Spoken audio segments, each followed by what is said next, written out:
आता एक महत्त्वाची बातमी उत्तर महाराष्ट्रातून आलेली। आयकर खात्याने आता सर्च ऑपरेशन सुरू केले। नाशिक, धुळे, जळगाव या 3 जिल्ह्यांमध्ये 55 जागांवर छापे टाकण्यात आलेत। 8,75,00,000ची मालमत्ता संशयास्पद आहे अशी माहिती कळते आणि हॉस्पिटल्स, डायग्नोस्टिक सेंटर्स आणि पॅथॉलॉजी लॅबमध्येही तपासणी सुरू आहे। अजून 2 दिवस ही तपासणी सुरू राहील अशी माहिती कळते। 5 जिल्ह्यातल्या अधिकाऱ्यांचा पथकात समावेश आहे।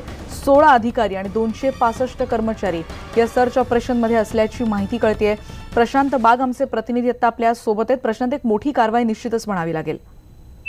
नक्कीच रेणुका, आपल्याला माहिती आहे की उत्तर महाराष्ट्रामध्ये आयकर खात्याची ही सगळ्यात मोठी कारवाई आतापर्यंतची इतिहासाची मानली जाते आणि जवळपास 55 टीम काम करत असताना जी बड्या डॉक्टरांची यादी तयार केलेली आहे आणि त्या माध्यमातून 116 बडे डॉक्टर्स, हॉस्पिटल्स, डायग्नोस्टिक सेंटर हे आयकर खात्याच्या रडारवर आहे आणि गेल्या 3 वर्षातला त्यांचा ताळेबंद जर का बघितला तर त्याच्यामध्ये असलेली तफावत, खरेदी केलेले इक्विपमेंट, आणखी झालेले रुग्ण, आणखी सादर केलेला ताळेबंद याच्यामध्ये खूप मोठी तफावत आढळून आली आहे।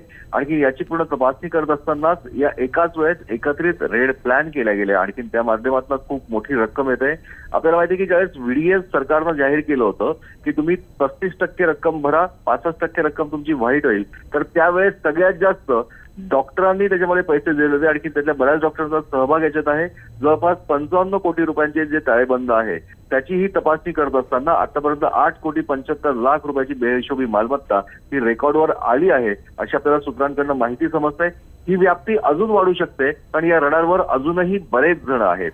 ही जवळपास डॉक्टरांना, ज्या आयकर खात्याच्या अधिकाऱ्यांकडनं किंवा सूत्रांकडनं कारवाई असेल यांच्याकडे आपल्याला जी माहिती समजते, हा जवळपास 25 ते 30 कोटी या सर्च ऑपरेशनच्या माध्यमातून छुपी रक्कम, बेहिशोबी मालमत्ता उघडकीस येऊ शकते। रेणुका, धन्यवाद प्रशांत या सगळ्या सविस्तर माहितीबद्दल। आपण बघतोय 8,75,00,000ची मालमत्ता संशयास्पद आणि जसं प्रशांत म्हणतायत त्याप्रमाणे ही व्याप्ती आणखीन मोठी असू शकते। 15 कोटींच्या वरती इथे बेहिशोबी मालमत्ता असल्याच्या संशयावरून, असल्याच्या माहितीवरून ही सगळी आता छापेमारी सध्या सुरू आहे। सीमेवरची सोपोरमधल्या चकमकीत आतापर्यंत 1 दहशतवादी ठार झाल्याचं कळतंय।